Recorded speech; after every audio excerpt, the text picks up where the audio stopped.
Madam Deputy Speaker, I rise in support of the motion, thanking the President for her address. The President's address points to the urgent need to refresh our social compact. This includes helping Singaporeans with more job support, strengthening the social safety nets, broadening the definition of meritocracy, and promoting a strong sense of shared identity where every Singaporean feels that they have a stake in our country. These are noble aspirations which the PSP strongly supports. However, to refresh or to redefine our social compact, PSP thinks that we need to first rethink fundamentally some of the more important policies on jobs, public housing, education and work, and ultimately, what it means to be Singaporean.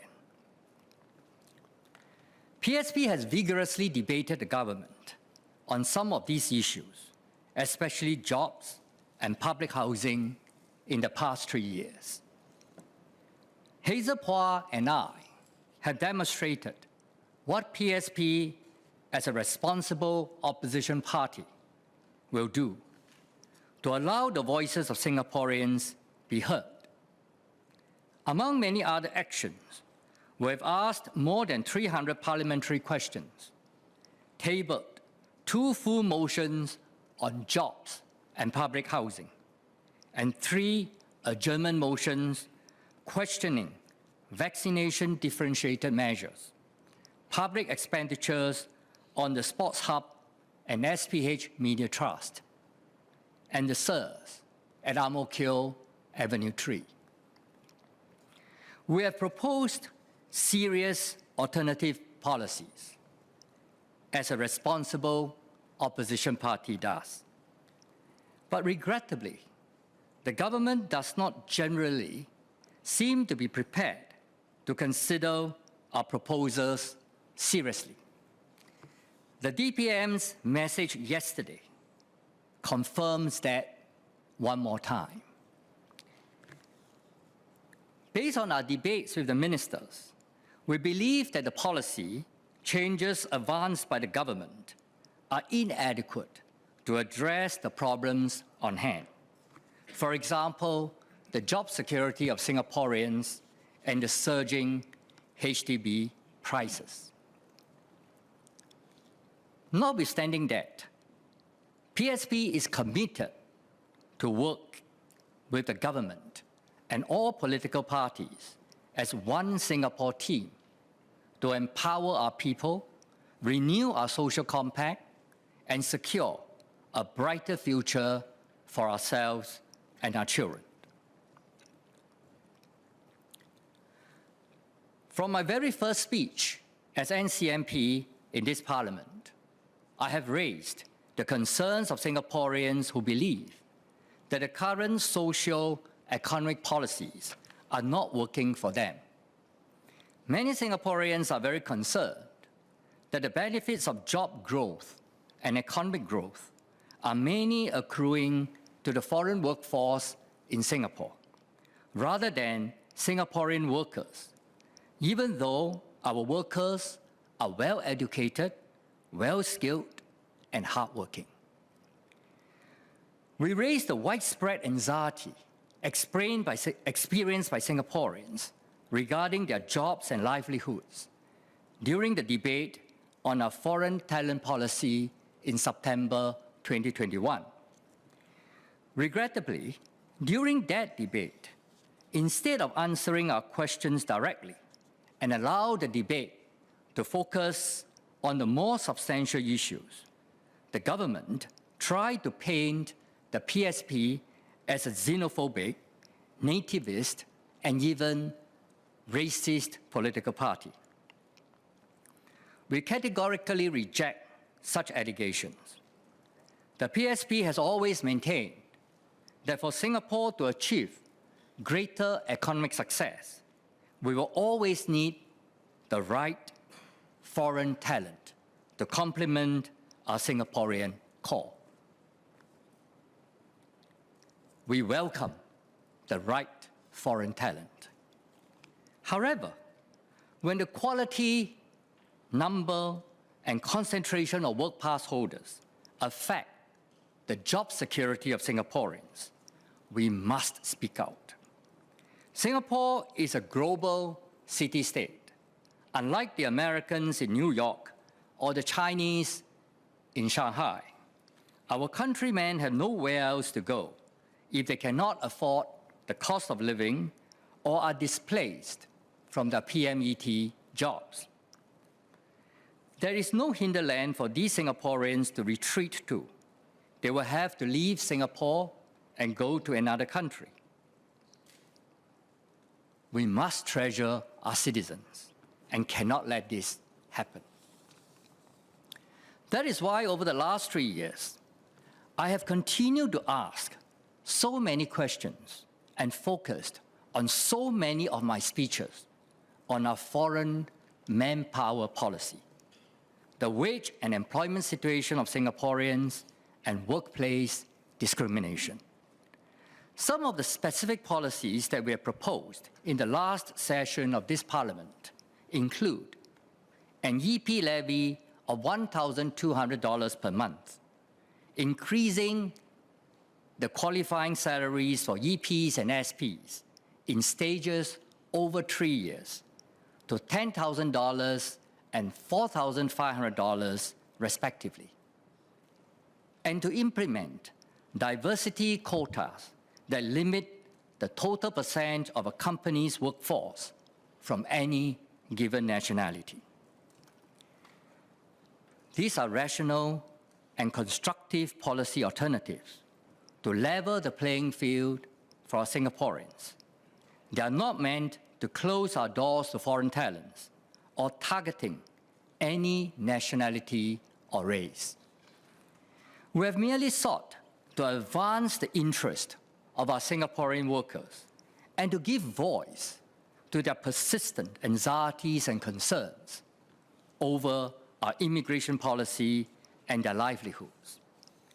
It is dangerous for the government to misconstrue our concerns as being motivated by nativism, xenophobia, and racism. In this session of Parliament, let us live up to the President's exhortation last week for us to have constructive, respectful, and responsible political debates that are based on facts and sound analysis. At the end of the day, we are all doing our best for Singaporeans, and a Parliament that is a fair arena for all parties is one that will earn further respect from its people. In the last session of Parliament, MOM has introduced many policy initiatives under the leadership of Minister Dr. Tan See Leng, such as the new workplace fairness legislation, Compass, an increase in EP minimum qualifying salaries. However, the many exemptions granted undermine the effectiveness of these policies, as the MOM is given large discretion on how to enforce these policies. To be effective in restoring the balance in our local job market and leveling the playing field for Singaporeans, PSP thinks that we need policies with hard targets, like the ones PSP has proposed. We hope that the government will continue to strengthen support for unemployed and underemployed workers and raise the wages of low-income Singaporeans at a faster rate. PSP has proposed a minimum living wage to do this. We also look forward to contributing to the debate on the new workplace fairness law next year. We have also pushed for improvement in the financial security of Singaporeans, which is most affected by the affordability and accessibility of public housing. We had a substantive debate on this issue for some 12 hours in February, initiated by Hazel Phua and me. The public housing debate is yet another example that shows the value of having opposition members in this House who have reflected an issue that many Singaporeans are deeply concerned about, advanced Singaporeans' interest, and air their doubts on the government's narrative about affordable housing in Singapore.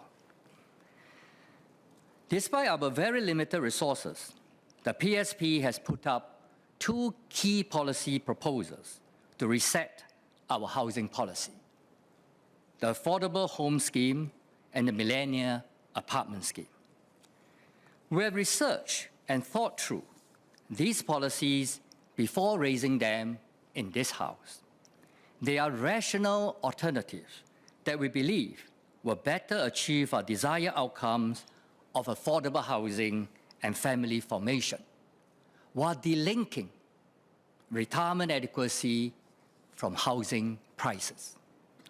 I welcome the government to provide statistics to substantiate the rhetoric that our alternative policies will cause a crash in the housing market. During this session of the 14th Parliament, we'll continue to scrutinize the government's housing policies and keep check on the government's move to stabilize prices in the housing market. In particular, Singaporeans are anxious to know what solutions the government has to resolve the lease decay problem. For a government which prides itself on efficiency and not shying away from politically difficult decisions, it is hard to understand why the government has not announced further details for VERS or other solutions for the lease decay problem in the past 5 years. We will continue to ask the questions that Singaporeans want to ask, but may not be asked by members of the ruling party. That is our duty as a responsible and rational opposition party.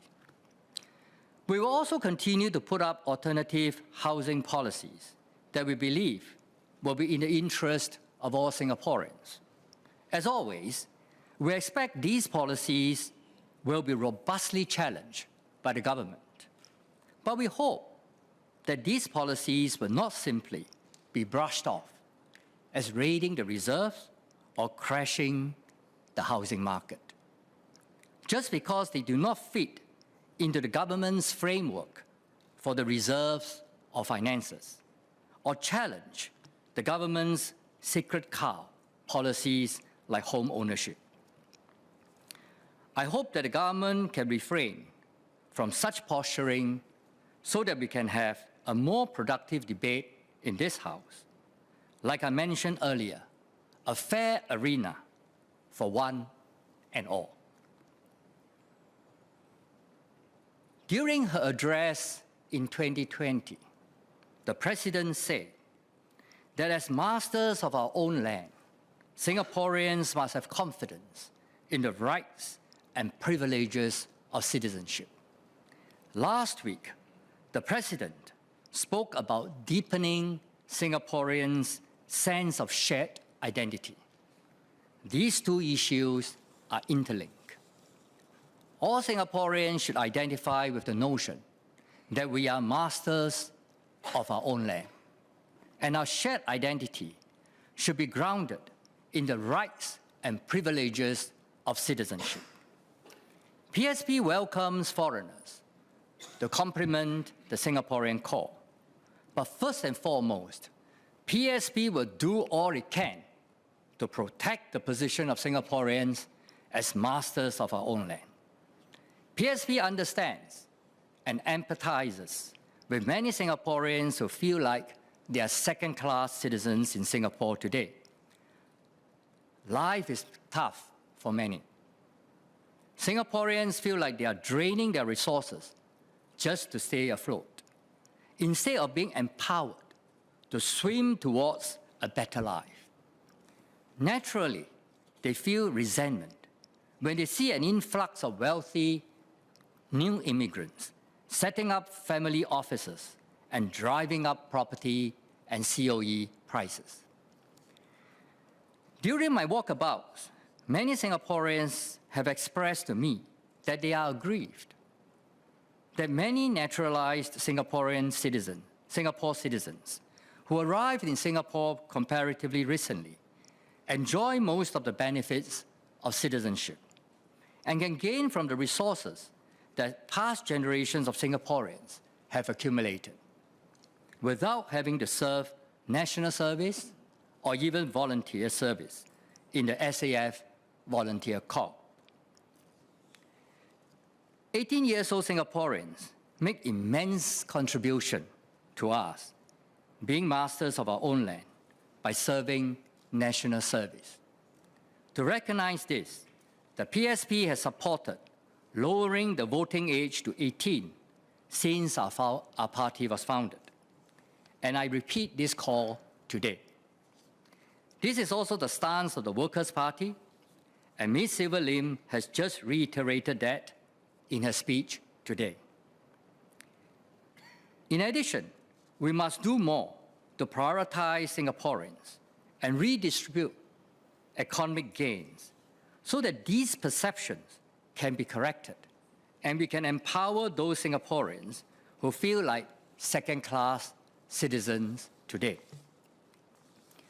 While we support an open economy with the free movement of labor and capital, such movement must be carefully controlled and calibrated. In the labor market, the interests of Singaporeans must be prioritized.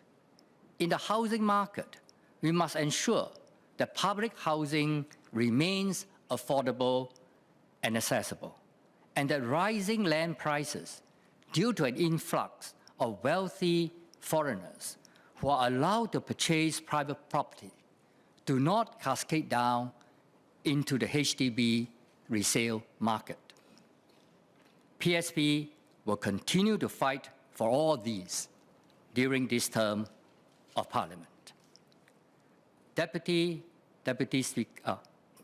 Madam Deputy Speaker, the urgent need for a refresh of our social compact means that we must rethink and may even have to discard many of the old policies in order to bring Singapore to greater heights. PSP believes that we need to have a new set of alternative policies that will serve us better going forward. In the last session of this Parliament, we have proposed some of those alternative policies for providing good jobs and affordable public housing to Singaporeans. As members of a responsible opposition party, Hazel Phua and I will continue to propose more alternative policies for the rest of our terms as NCMPs. We hope the government will notice our serious alternative proposals this time.